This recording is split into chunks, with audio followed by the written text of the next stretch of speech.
অসম্মানিত শিক্ষক শিক্ষিকা বিন্দু এবং আমার বাপদাইটা জুনিয়র এবং আমার হতবাগা ব্যাটসম্যান সকলকে আমার পক্ষ থেকে ওয়ালাইকুম আসসালাম। উপস্থিত সবাইকে ধন্যবাদ না জানিয়ে আমার এই আজকের ঐতিহাসিক বক্তব্য শুরু করছি, কেননা ধন্যবাদ দিলে সবাই মনে করবে আমি সিরিয়াস।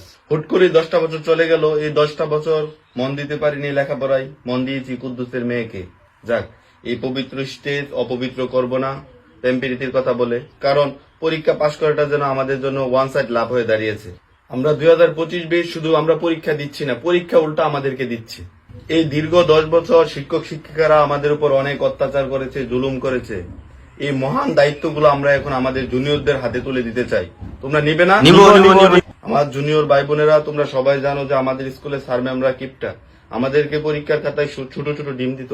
তোমরা সবাই দোয়া করবে আমাদের জন্য, আমরা যাতে এবার 25-এর বেশ বড় বড় ডিম নিয়ে স্কুলে ফিরে আসতে পারি, স্যারদের হুক উজ্জ্বল করে। আমরা খুব মিস করব স্কুল ফাঁকি দেওয়া, টিফিন চুরি করে খেয়ে ফেলা, স্যারের টাকা মেরে দেওয়া, এগুলাকে আমরা খুব মিস করবো। আমরা এই দায়িত্বটা তোমাদের কাছে দিয়ে দিতে চাই।